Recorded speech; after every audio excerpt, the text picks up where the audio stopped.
With the tensions in the Middle East sort of starting to become a bit more hot, in the recent some of the recent events that have happened, basically what has happened is that Donald Trump is increasing his rhetoric on Iran, saying bomb or deal. Basically, we will bomb Iran if they do not make some kind of nuclear deal.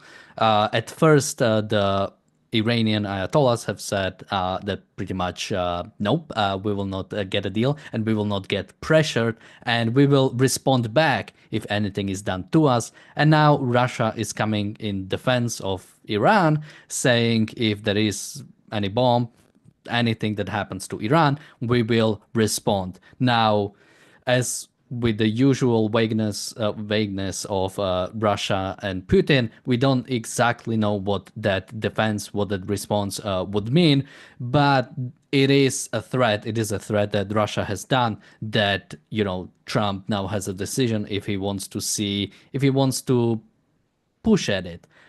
So today we'll be discussing this axis of terror, this Iran-Russia axis, and how it relates to both Israel and also Ukraine. We'll cover a little bit of that, and I think we should also go back into the history a little bit. But first, Jonathan, what are your just sort of first thoughts about, Iran straight up promising defense of Iran, which they didn't do until now? So do they see weakness in American foreign policy, or what is this the sign of? Well, I mean, Iran is, as I understand it, the number one world state sponsor of terrorism. And I was dismayed when Trump first came to office and expressed, I'm looking at the Reuters article here. Trump says he would love to make a deal with Iran. And, for me, that was kind of like full stop of, is that the same type of approach? And, for me, a so-called deal I think that is a loss. It legitimizes the evil, it legitimizes the irrational. It puts them at the same level. So just as I, was kind of very disgusted when I saw Trump meet with the leaders of North Korea or danced with the sheiks in his first term, I really hope that there is no deal, so-called deal with Iran that legitimizes this Islamo-fascist state one bit. James, what do you make of Russian sort of promise?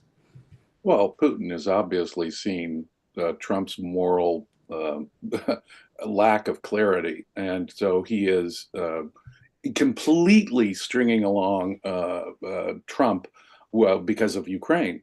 Now, we know that Iran and Russia have been cooperating with respect to Ukraine for a long time, so I guess Putin owes one to Iran, eh? And their interests are aligned. So when you hear Mr. Trump saying, calling Zelensky the aggressor, cause of the war, when Mr. Trump calls Ukraine the dictatorship, but he can't let the words come out of his mouth about Mr. Putin, you can see that without any moral clarity, he has separated out what is in fact a unity of evil here.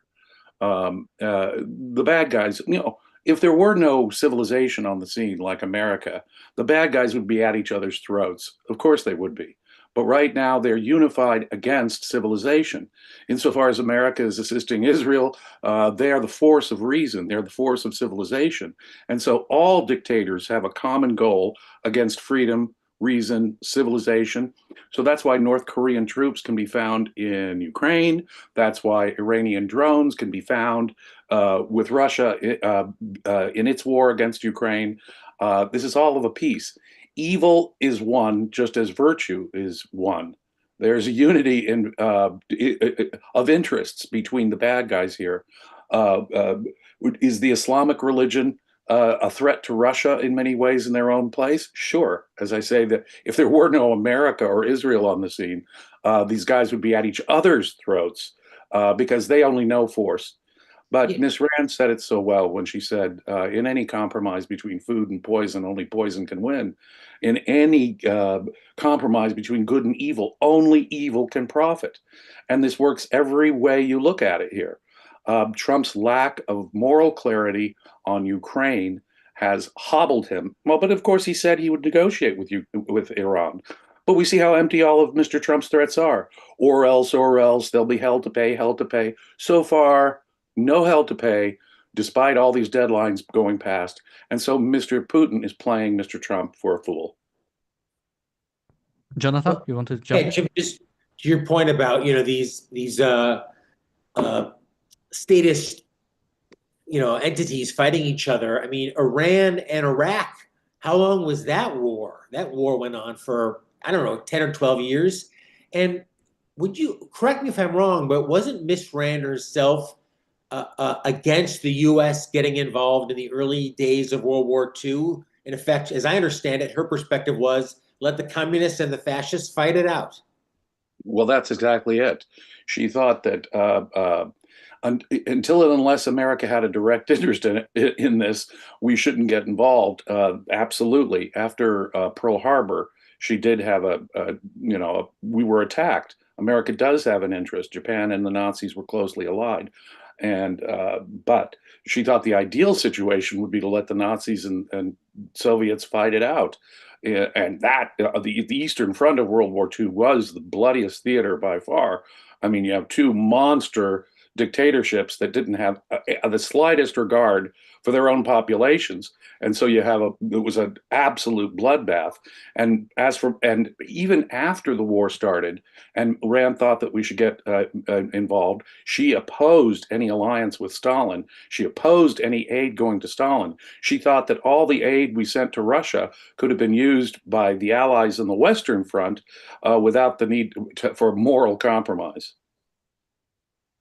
Yeah, and just to jump in with sort of the importance of principles and the reason how we even got here. Because whenever we advocate for standing up to dictators or for doing any action against Russia, China, North Korea, or any, World War III is the quickest thing to jump in on.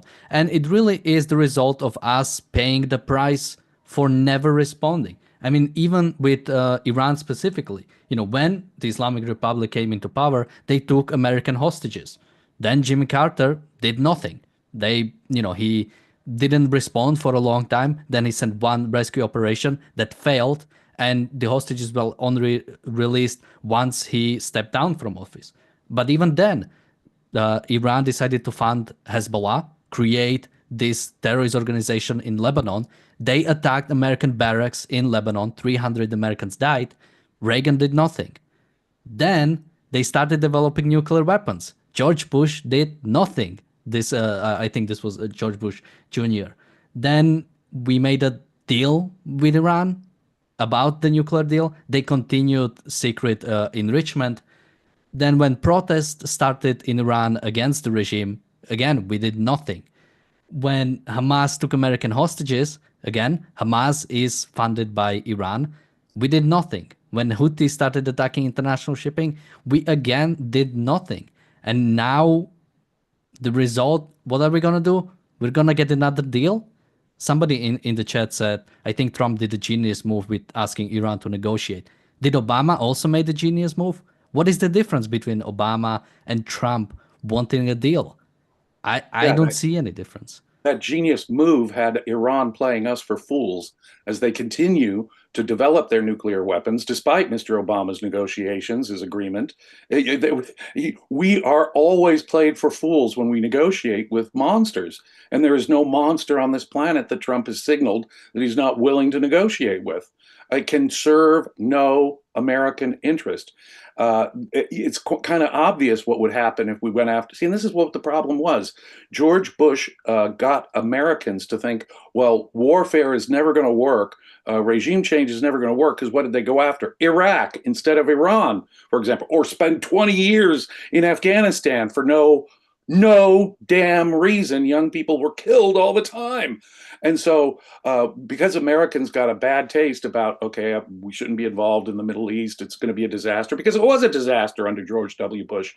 The thought of going to war against Iran is now something Americans are very reluctant to do, but that should have been our target. For more than 45 years now, the Islamic Republic of Iran has been killing Americans, has been like Jonathan points out, the leading sponsor of terrorism in the world. And what have we done? Nothing but appease them. And what do we get? we get something like October 7th. Look, if 9/11 2001 didn't do it, October 7th won't do it either. And Rand's, Jim, I'm sure you know this, but Rand's whole concept of sanction is so interesting to me. It's so subtle and quiet, if you will, but so powerful.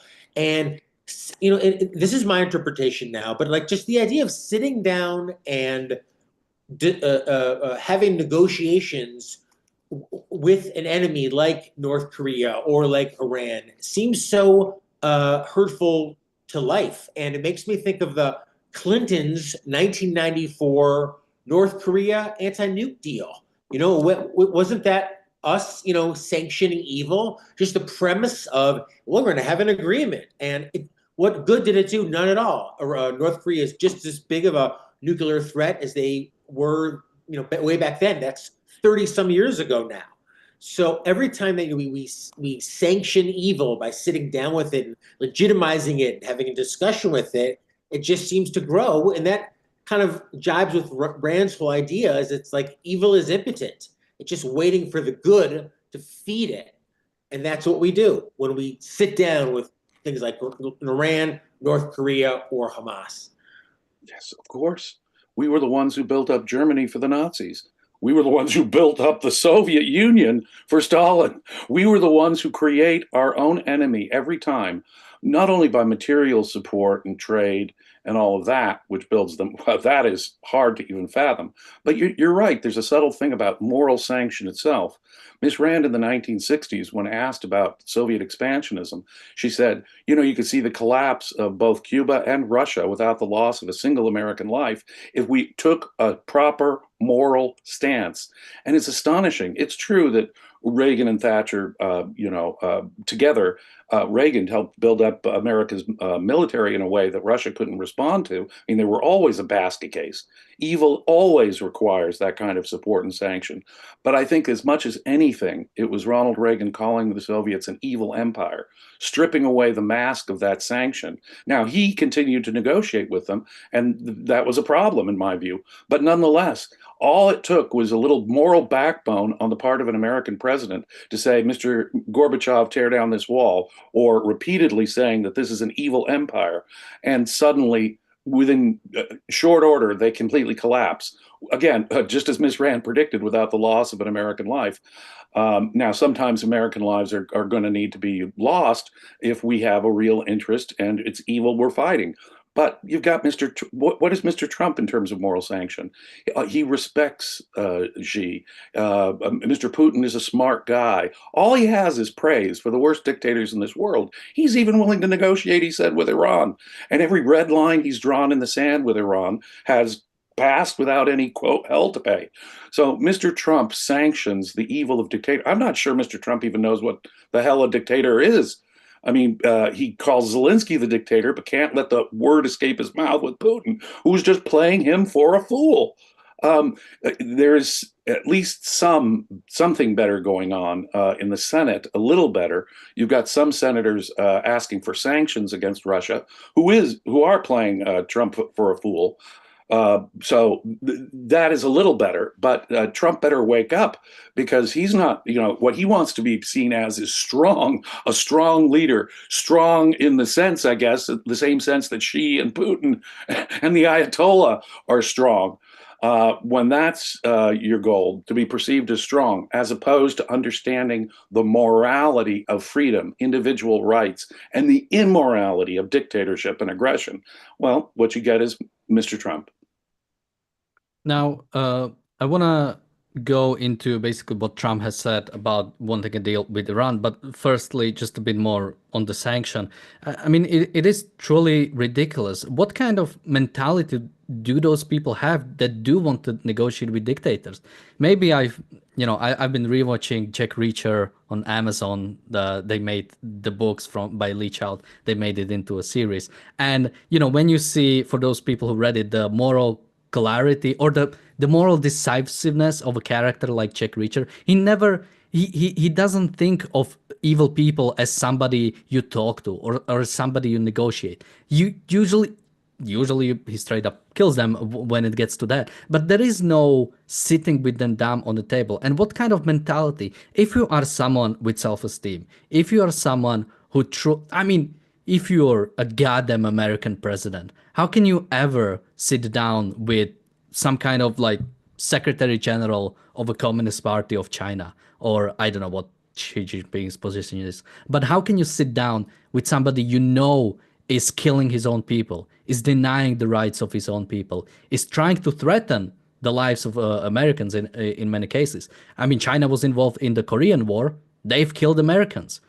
They were involved in the Vietnam War. They killed Americans. Now, you could say maybe we shouldn't have been involved in those wars, but China directly killed Americans and is threatening still. Taiwan is an American ally and are threatening to invade it. North Korea is threatening to invade South Korea and Japan every other day, which are also American allies.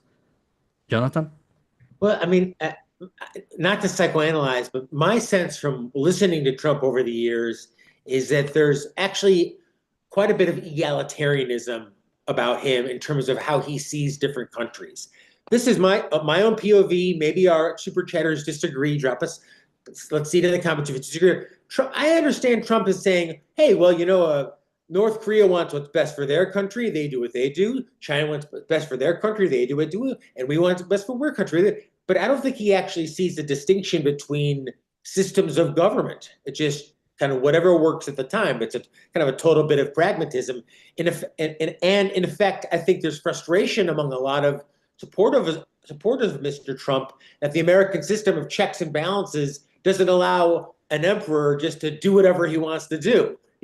Thankfully, there is a system of checks and balances in this country. So, that's my sense is that, just as Trump was asked, years ago, I believe it was about Russia committing, executing journalists, and his response was something to the effect of like, "You don't think we do that too?" So that's my fear. He responded, I wanted to make a point on exactly that. He said something like, "Oh, you think we are so perfect?"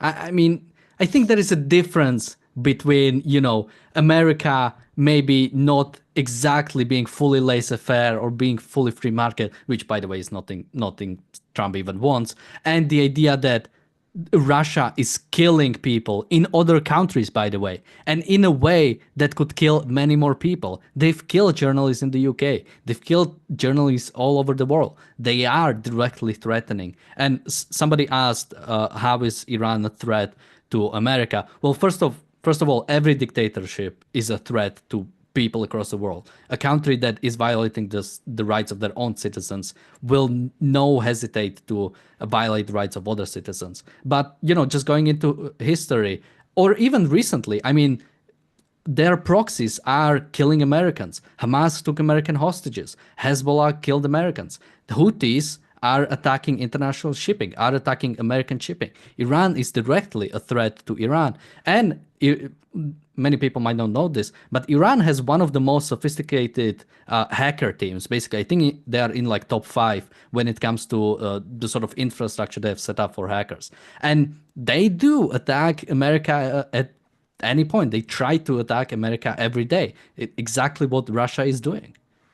They are an aggressive dictatorship. They have out loud, not only are they against the existence of Israel, the Zionist entity, but they're just the little Satan. We're the great Satan, America. They, like a Columbia group, they want the destruction of civilization as such. And so I take aggressive dictators at their word. And you're right, every dictatorship is a potential threat because, as Ayn Rand explains in her brilliant article, The Roots of War, which you can find in Capitalism, the Unknown Ideal, it is dictatorship that is the cause of war in the modern world. You look at the last 3-4 centuries, it is the more authoritarian country that's always initiating the war. Iran is a dictatorship. It's a theocracy. They suppress their own people. But more than that, they are expansionist. They're aggressive. They're interfering through their proxies, as you point out, with international shipping. They've been killing Americans for 40 years now. So taking them hostage for almost 50 years now. So no, when a dictatorship says, we're your enemy, America, and kills you for decade after decade, and they're an expansionist dictatorship in the region, America has a direct interest. America has a direct interest in the survival of Israel, by the way, which is the island of civilization. I mean, by far the best government in that savage sea of savagery is Israel. So American interests are directly involved here all over the place. Iran was helping to fund a lot of these student protests in America. So don't tell me that Iran is not directly opposed to America and would love our destruction. And but that wouldn't stop Trump from dealing with him, and that's the main point. He wouldn't know a dictatorship if it bit him in the rear end. He does not, and listen to his rhetoric about the Constitution, about him maybe doing a third term, or the Constitution will have to take James, a back. people want it. No, well, see, that's the thing. America is not a democracy. Pure democracy, Mr. Trump, is fascism. And but you see, he doesn't understand individual rights. He doesn't understand the Constitution. And so, of course, everything he says is just hostile to the true American founding. Just listen to him comparing himself to George Washington and Abraham Lincoln. You know he has contempt. First of all, he doesn't understand the American ideal at all, but obviously he has contempt. You just listen to him about the Constitution or about elections. The man does not understand Americanism. Jonathan, of course, is behind a great book where you can learn something about real Americanism. But that's, I'm afraid, something that is beyond Mr. Trump's moral awareness. What America really stands for, the moral ideal the Constitution stood for, individual rights and freedom that no majority can violate. The Bill of Rights begins, Congress shall make no law. Okay, it is not a pure democracy in America, and any pure democracy, I mean, the Nazis got a plurality, but they were voted into power in the early 30s. Mr. Trump respects powerful leaders, Q word dictator. He admires them. He looks up to them. He respects them. He'll exchange love letters with them, and so, of course, he's willing to negotiate with them. And any negotiation with them comes at the loss of America's interest. It can only do that. Well, what's interesting, Jim, is, Trump also made a threat. He said, and I'm quoting from the MSN article, Trump warned that if Iran does not agree to a new nuclear deal, the U.S. would bomb Iran. So, can we imagine or envision Trump actually as a wartime president against Iran? I mean, we've been saying that, the theocracy of Iran has never had any legitimacy, doesn't have a legitimacy now. Do you think it's possible that in this term, the U.S. could be in a hot war with Iran, as a result of their refusal, I suppose, to sign a nuclear deal or pursual of nuclear arms? He wants to be seen as a peacemaker because he's so strong. The Ukraine war, don't you know, would never have happened had he been president. October 7th would never have happened if he, a strong leader, had been president. So, as I predicted about Ukraine, he said I could get a peace deal in Ukraine by the time I'm inaugurated. That was back in January 20th. And last year I was saying, well, I think the Ukraine business might be a little more complex than he gave it credit for. Well, Iran is a lot more evil than he understands. They're not just going to lay down their nuclear program. And that will, of course, leave Trump in a very embarrassing situation. His quest for peace as a strongman could well end in a much bigger war. Now, I don't know if Trump will do everything in his power to avoid that. You can see that he's laid down red lines and they've been crossed every time. So how much moral compromise will Trump do? He could drag this out for the 4 years of his whole administration, or with factors beyond his control, a war could start because of his moral compromise. See, he is so morally blind, he doesn't realize that the course he's charted of moral compromise is the sure way of strengthening dictators, increasing their alliance with one another, and at the end of the day, getting a worse war than we would have had before if someone had had the moral backbone to call a dictator a dictator. Yeah, this rhetoric about, well, it didn't happen while I was in office. you should want to be in office at that time so you can remedy. You think Churchill would say like, well, I was in office when Munich conference happened, so why should I defend Poland now? Like somebody, they should have figured it out. No, you say what evil has been done in the past, and then you correct for it. Then you take steps to remedy that. And the fact is, well, just one quick thing, because I had this idea for some time and I need to say it somewhere. Because James, you talk about Constitution and Donald Trump, and maybe the way he's thinking, when you like sign up for a new website and you have like the terms and condition there, and you just click it and like go through, and you don't read it, you don't read the terms of condition. Trump just wanted to be president. He didn't have time to read the terms of condition He of took an being. oath of office that said he would preserve, protect, and defend. What? The Constitution, Mr. Trump. That's your boss, Mr. Trump. He's no better than that governor of New Jersey during the COVID lockdowns when asked, oh, what about the Bill of Rights in these lockdowns? And the governor of New Jersey, mind you, said, the Bill of Rights is above my pay grade. That's exactly what he said. I think Mr. Trump, it's not above his pay grade because he's willing to cancel it, at least rhetorically, whenever it suits him. So I think it's above his IQ level or something. I'm not sure, or above his scope of moral clarity. He couldn't understand, like I say, a moral principle about freedom if it bit him on the behind. There's that old joke in the business world where one party feels like they're injured, and the joke is, show me where it hurts and rub money on it. Remember, something like that. I kind of screwed it up a little bit. Show me where it hurts and rub money on it. And President Trump as a deal maker, that's how I see him approaching international relations. And what frustrates me is that willingness to make a deal is exactly what legitimizes and emboldens the evil. And to me, the Kim Jong-un example is the best. I mean, he didn't just befriend Kim Jong-un. He touts this great relationship he has with him.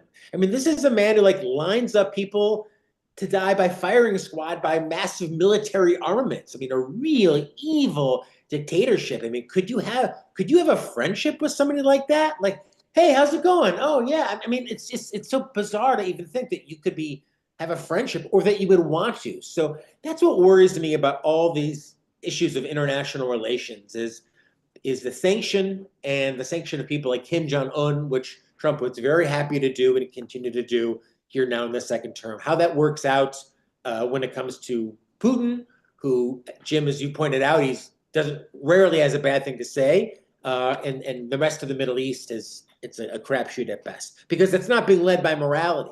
It feels like it's being led by whim. Yeah, I mean, ending in the chat says above his attention span. I mean, yeah, Constitution is 4 pages long. I mean, who has time for that when you have to govern or rule? Beyond his ability to morally assess things, it's Trump's moral character that I think it brings into question. As Jonathan points out, North Korea is a slave state. They demand the worship of their leader. And has Mr. Trump's wonderful relationship changed them from being a nuclear threat to the area? Not one little bit. What we're seeing now is North Korean troops in Ukraine. So Mr. Trump, all that moral compromise didn't do a goddamn thing, either for American interest or for the poor people of North Korea who are basically living in a slave regime.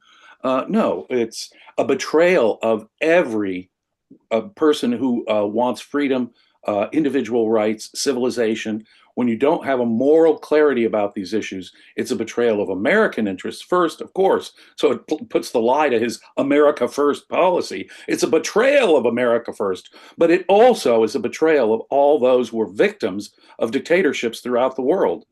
It is immoral across the board. Yeah, just to jump in, someone in the chat says, to be honest, if I had to choose between Keir Starmer and Putin, I don't know. I mean, this is exactly the problem of what we have in the West. The idea that, it in the past, it was there was this understanding that, people are Americans first, whether you're Democrat or Republican. If a foreign nation tries to do something to you, tries to, find dirt of your political opponent or someone from your own party, like Richard Nixon, fumbles hard or like does something that is not excusable, you impeach your own guy because you know this is for the good of the republic itself. And we are at the point where we would rather align ourselves with dictators of foreign powers rather than let the other side win. The other side win in, again, democratic elections, in elections that we all agree on, in a system that we all agreed upon. You know, sometimes one party wins and sometimes the other. But when you start aligning yourselves with enemy nations to take power in your own nation, you're becoming a fascist dictatorship like any other. You are no different from those dictatorships. Jonathan pointed out the moral equivalence that Trump himself has articulated. Trump says we're not perfect in America. That's what we're looking at here is a moral equivalence. Now, there are great imperfections in Western countries. There's no question, but they're qualitatively different. Great Britain and the United States and Israel are qualitatively different than Russia, North Korea, and Iran and China. Okay? There's a huge difference between nations that will engage in like the genocide of the Uyghurs. Or, as you point out, Mr. Putin, he'll kill his enemies, whether they're in his own country or abroad, or he'll send you to some Siberian labor camp if he disagrees with you. And then he'll, of course, invade countries. They become aggressive dictators. Yeah, there's a huge difference, ladies and gentlemen, between even the flawed Western states, governments that recognize to some degree individual rights and individual freedom and let the rational mind actually think and speak and have some kind of prosperity versus these dictators who are, you know, they can say they're doing it for their country. They are really themselves psychotic power lusters. And perhaps there's a bit of that to Mr. Trump himself so that he can't even see that these people are psychotic power lusters. Of course they'll start wars. Of course they'll engage in genocide against the Uyghurs. Of course Kim will enslave his own people and force them to worship him. Of course. And of course Iran will keep killing Americans and Israelis. Of course. I mean, wake the F up. These are dictators. Yeah, just quickly, somebody again says Putin doesn't lock people up over text. Starmer will. No, he'll put you in jail for holding a blank piece of paper on the Red Square, or he'll throw you on the front in the slaughterhouse of Ukraine. Or he'll just straight up kill you and won't even bother will. Or he'll bomb civilians in his own country because they are dissenting. I mean, this whole idea of like comparing Putin to any Western leader, even if some so-called far right groups get elected in some European nations, they are still, even if I disagree with them, from the left or from the right, it doesn't matter. They were still elected in Western powers, in Western democracies, in democracies where we agree upon how people are sort of given power. We have separation of powers. We have a way to prevent dictators. And we do agree that, a party that wins election does win an election. We do not intimidate political opponents. We do not kill political opposition like Putin. Any comparison between those two is you are lost. At that point, you are lost. You have no longer ability to morally judge between different I people. tell you, my real fear, and I don't want to bring us too much off topic, but is at least my sense in the States now, especially among younger people, is that they feel as if the statism, the dictatorship works. What we need is a strong guy to just make the decisions that we all know that we need to make. Like, we all know we need to save Social Security. We all know we need America first. So why do we let ourselves get bogged down with voting and legislatures? Like, we just need some strong guy to me, that's what I always understood to be kind of like that Russian mentality, like the yearning for a strong man, wanting someone just to just do all your thinking for you. And to me, that's part of what I find so alarming about the Trump phenomena is I see a very similar sense where, people feel as if something like due process, that just bogs things down. I mean, First Amendment, we're wasting time with that. We know it needs to be done. Just let Trump make these decisions. That's really frightens me, not just because of him, but because of the long-term damage. I mean, the constitutional republic, the system of checks and balances, the spirit of individualism, which Rand writes about in a new textbook so much, to me, that's all about the greatness of the American experiment and the success and all that seems to be being stripped away now, where people say like, free trade, we screwed ourselves with free trade. What we really need is someone making those trade decisions for us. And we do.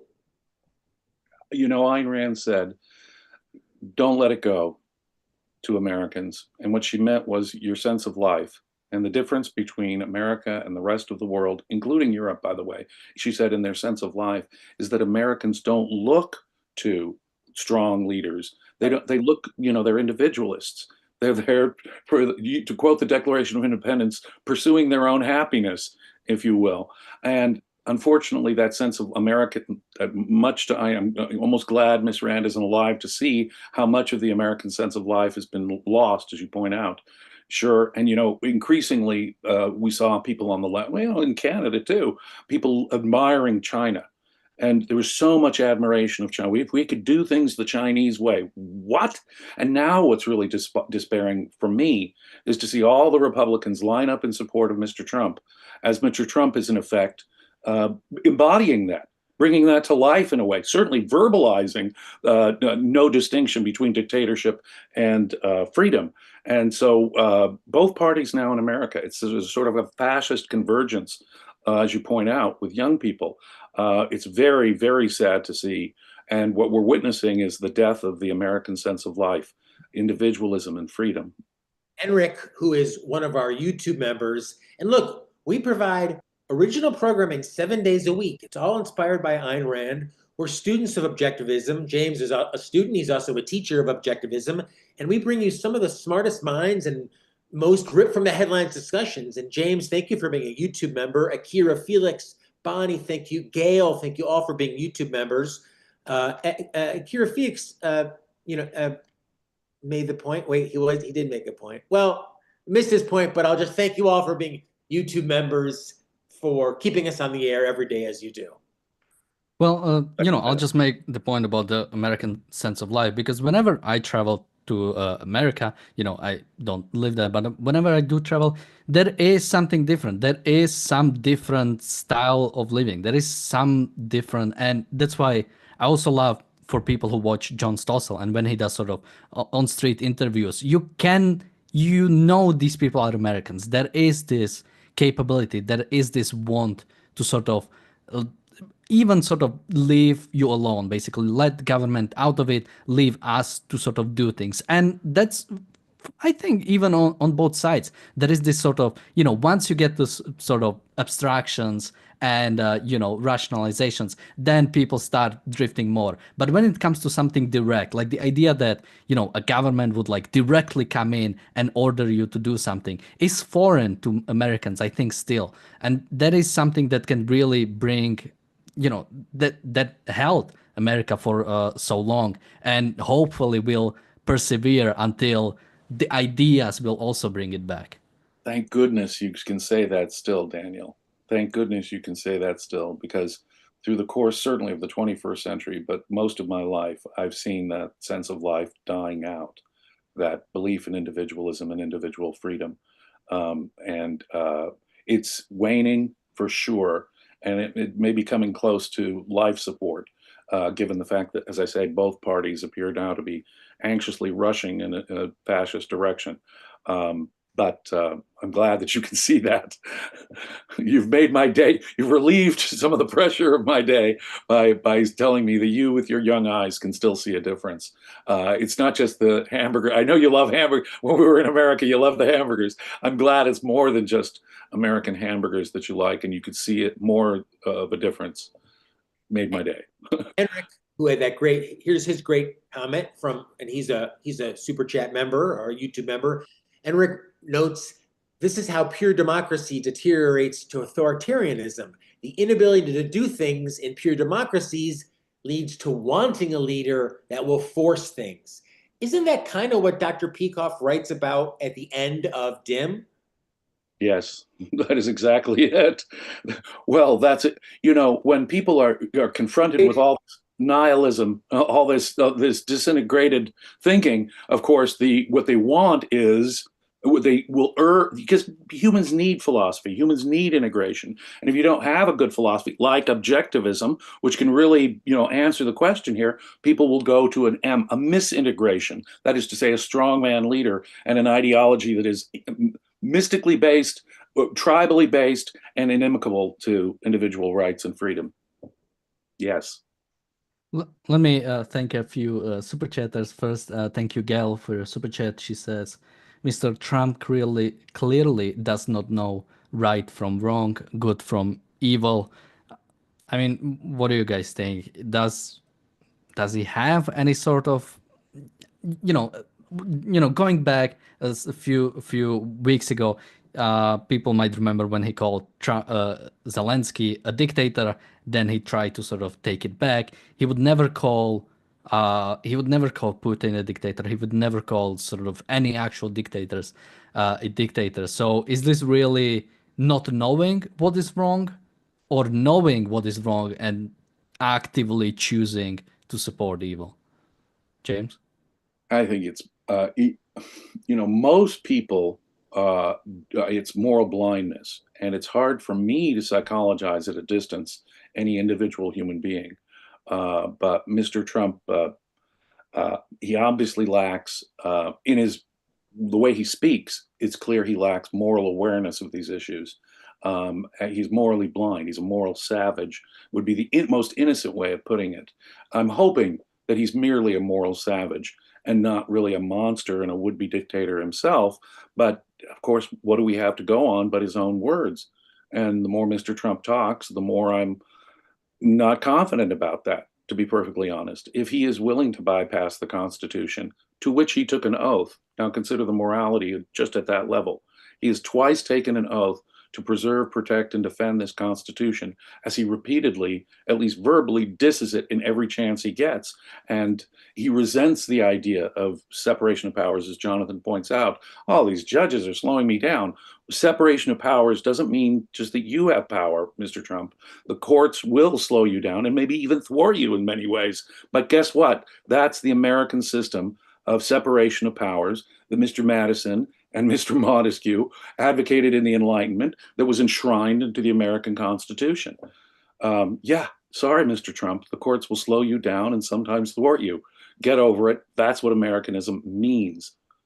Yeah, and sorry, Jonathan, just to jump in, but also this idea of make America great again. Separation of power, again, is the unique feature of America. No other country has the degree of separation of power that America has. No other country has independent executive, has this office that is elected by electoral college, so not directly by the people, but for the most part by the people, and is completely, in a sense, not held to account by the legislative. It's not that we elect legislative and then we basically have executive, as it is in most Western parliamentary democracies. It is truly a unique thing. Having both the Supreme Court, completely independent judiciary, but also having the hundreds of years of precedents, the hundreds of years of basically building up sort of both the faith or the trust in the independent judiciary, and building this whole, like, you could create America from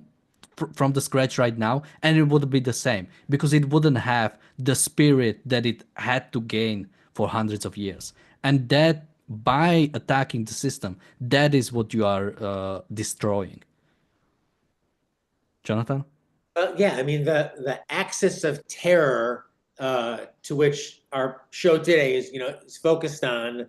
There's going to be so many different scenarios coming up that you almost can't even imagine, how the Trump administration will come at them, and not just the Trump administration. Daniel, to your point, Congress as well. Here we have Trump doing the taxing with all these tariffs. That's supposed to be Congress's line of work. And Congress not declaring war against enemies. So forget the separation of powers. Just the Constitution itself seems to have been kind of put by the wayside. And I think there's a sense now among American officials that whatever they can get the votes for, whatever they can get the momentum for, that they'll push that through. And that definitely is disconcerting and alarming, knowing that, what has made the American system great, and it's not a strongman leader.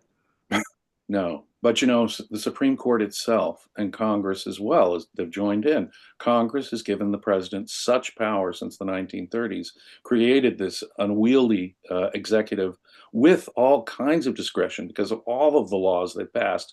And they, you know, and all these non-wars that we haven't declared, but we've lost thousands upon thousands of lives fighting. Congress has let down, you know, each of the branches, frankly, has let down America on Americanism. The Supreme Court, especially since the 1930s, has turned away from individual rights and freedom. The Congress has turned away from strictly adhering to the Constitution and declaring war when we go to war, like after 9/11. 2001, ladies and gentlemen, America gets attacked. Thousands of innocent Americans get killed. We still don't declare war. We just Congress writes a blank check to the president. Do whatever you want to do against terrorism. And so Congress, the Supreme Court, and presidents of the United States. I mean, darn it, Harry Truman, thinking he could do it with his independent constitutional powers, nationalized the steel industry. Tried to nationalize. The Supreme Court then, back in 1952, thank God, pushed back and said, no, your powers as commander-in-chief do not include the power to nationalize the steel industry. But presidents have been encroaching on the Constitution. Congress has been letting down. Supreme Court has totally warped the meaning of most of these phrases in the Constitution. So it's an underlying ideological tide, in other words, that's been going on more than my lifetime. But for about the last century, America is becoming less and less and less of what America was originally designed to be, a nation of limited government that protects individual rights. That vision, I'm afraid, and separate powers, checking and balancing against one another, all three have unfortunately let us down. And so we're becoming more and more like a place like, you know, we were talking about moral equivalence. We're not there yet. We're absolutely not like China, North Korea, and Iran yet. No, no, no, obviously. But is America heading in that direction? Yeah. America has been heading slowly in that. You might think it's a glacial pace, but it's worse than you might think, too. America isn't the country that it once was when it comes to protecting individual rights and being a moral country. And we're certainly headed in the direction, let me put it that way, of being a dictatorship. So perhaps that's in part what explains at least Trump's moral blindness, if not worse.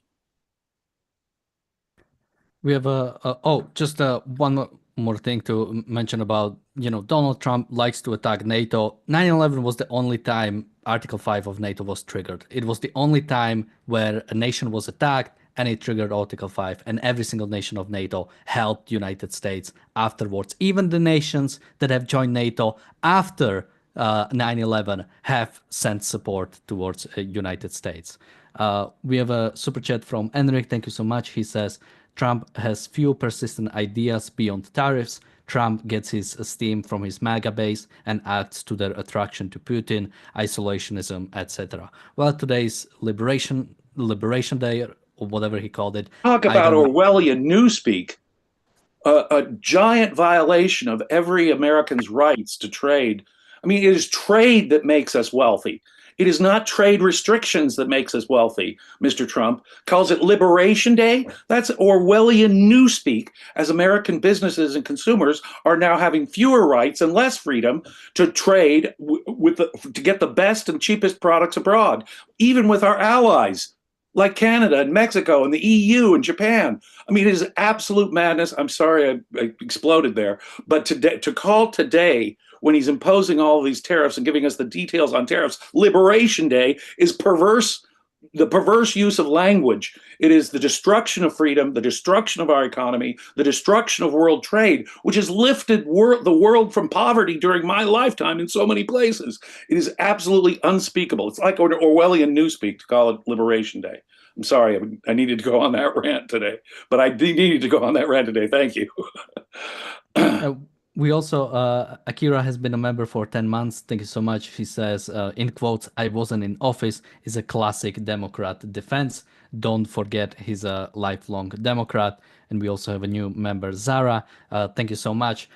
Yeah, I mean, absolutely. Again, I think that is sort of like a valid thing to say when you're running a campaign, basically saying, I will do things different. And then when you go into office, you do things differently. You don't continue. And now coming into back to the main topic, since we really took a side road.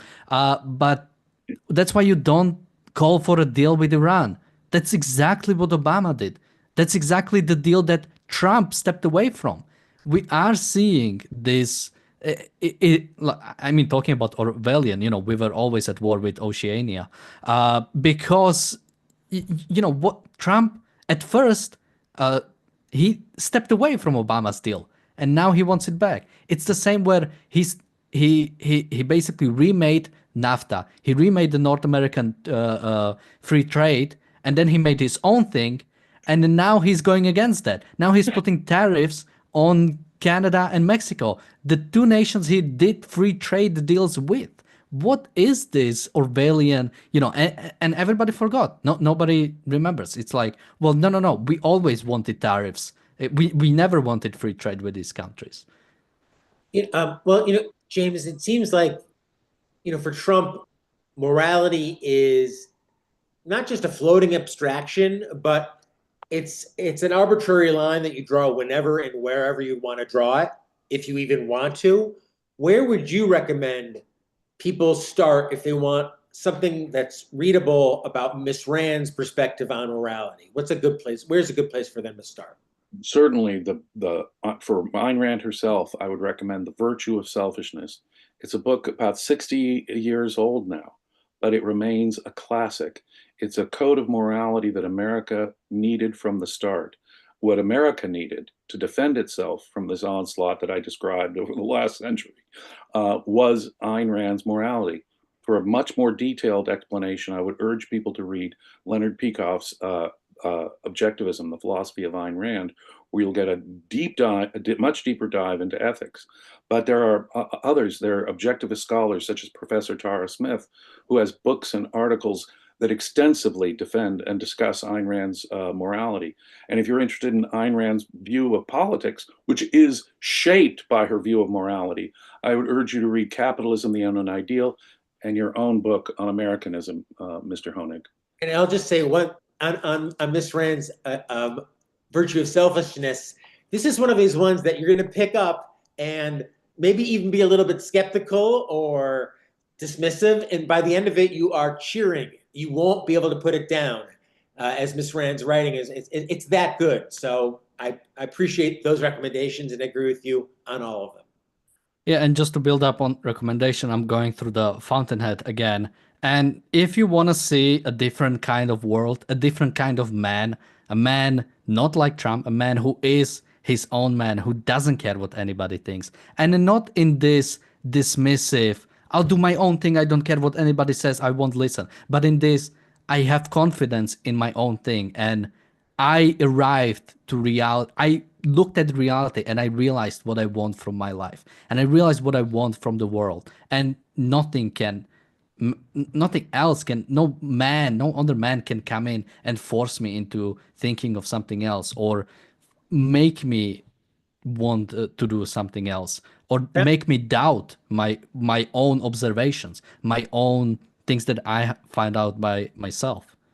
The Fountainhead has so many great lines. Enric is agreeing. Gail is agreeing. What's that one line of, tell me what you think of me in any terms you wish. But I don't think of you. But I don't think it's true. I mean, No, you can't. If you really want to see living, breathing that theory of ethics that Miss Rand developed, read The Fountainhead. You'll see a hero there unlike any other hero in previous literature. The living reality of a person who has self-esteem, goes by reason, and needs freedom to function.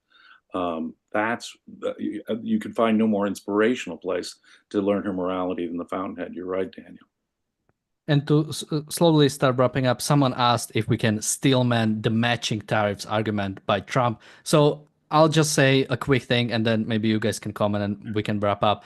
I think the only like tariffs are taxes on your own people. You are basically saying, you know, Chinese people are putting Uyghurs in concentration camps. Are we going to put our own people in concentration camps until they stop? I mean, this is exactly what that rhetoric is. And even this idea that, and again, Trump changes his mind on what is the reason for tariffs every day. But even if you make the national security issue, you don't trade some with an enemy. You either don't trade with an enemy or you do trade with an enemy. You don't deal like when World War II happened. It's not like we traded a little bit with the Nazis. No, there was an embargo. There was no trade because it's an evil nation we are fighting against. If Canada is our enemy, which by the way it isn't, if it is our enemy, put an embargo. That's the only way to deal with. If you're like, and again, America is not trading, it's the individuals who are trading. And you are saying your individuals cannot do what they want with their own property, cannot do what they want with their own lives because some kind of a dictator in the White House has decided so. And that is not right. That is not something America should ever pursue. Because other countries are violating their rights, America shouldn't. America was always this beacon of a hill, this one nation that is different. What is the point if it's just gonna be like everybody else? And what's the Rand quote of something to the effect of, the man who works but doesn't get to keep the proceeds of his work is a slave? I'm probably bastardizing that a little bit, but that's kind of how I feel like tariffs. Like if I work for money, but I don't get to choose how I spend it, government is going to nudge me in this way or nudge me in that way, or physically incentivize me with force, or put me down another way. Like how free are you if you're not free to spend the money that you earn without government basically determining it through tariffs? We were talking about moral perversion and inversion. Fair trade as a concept in the context of tariffs has got it exactly wrong. It is immoral to prevent me from buying Canadian lumber or Canadian whiskey. It is immoral to prevent me from getting cheaper auto parts from Mexico. It is immoral. Fair trade in this context means free trade. And if you mean fair in the sense of equal, well, if my neighbor is shooting himself in the foot, I guess to be fair, we have to shoot ourselves in the foot and then both feet. I mean, it is absolute insanity. Tariffs are bad for the American economy, but on the individual level, utterly immoral. Fair trade can only, if that has any meaning, and it's not the anti-concept that Trump is using, if it means anything, it means free trade. It means letting me buy the products I want, the cheapest and best goods, or the things that I just prefer. Fair trade would mean letting me buy, without government restrictions, the products I want to buy. As you point out, so long as it's not themselves a dictatorship, which we should have no diplomatic relations with. And if they're a hostile dictatorship, we should have an overt embargo. But if they're a country like Canada or Mexico or Great Britain or the EU or Japan, are you kidding? You're violating my rights as well as their rights in selling the product. And a trade deficit?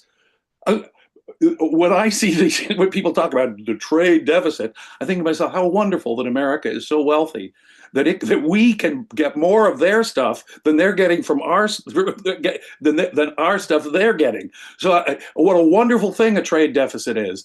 It shows Americans buying all products, the best products from all over the world. So I'm all in favor of huge trade deficits, and this whole notion of fair trade gets it morally upside down. Fair trade is free trade, if that concept has any connection to this tariff issue here. And Mr. Trump has got it exactly backwards. Yeah, and again, countries that pursued trade surplus were usually starving their own people, like Soviet Union or China trying to export grain so they have a trade surplus. But that's for a completely different episode. So Jonathan, any last thoughts, and where can people find you? Thanks to our subscribers, our monthly subscribers, Bonnie, Enric, all of our YouTube subscribers. We really need your help. We're here 7 days a week. Jim, Daniel, Rozzy, so many smart people keeping the conversation going. So thanks for that support. My book, most recent book, is a new text, Can You Really Love a Dog? Which is co-written with Dr. Leonard Peikoff, and it's at Amazon. It's something very warm and value-laden, and I know you'll enjoy it. Can You Really Love a Dog?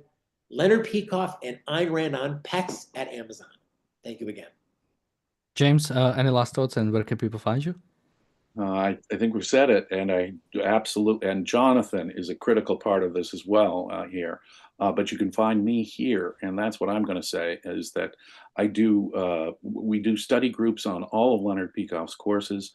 We're going to start one, I guess, in about a month on the book we referred to earlier, Objectivism, the Philosophy of Ayn Rand, but you have to be a paid subscriber to do that. But we have the Fountainhead Book Club, Atlas Shrugged Book Club. There's all kinds of substantive stuff on objectivism that we can do, that we do here. And so if you really want to get the benefit of anything that I might say, it's here, Ayn Rand Center UK, ladies and gentlemen. Just to wrap up, somebody says just about any country has some kind of tariff, don't they? No big deal. If you want to live your life by that standard, basically saying, well, nobody is perfect. Everybody commits some moral flaws.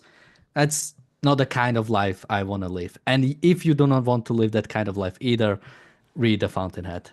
Thank you everybody for watching, and bye-bye.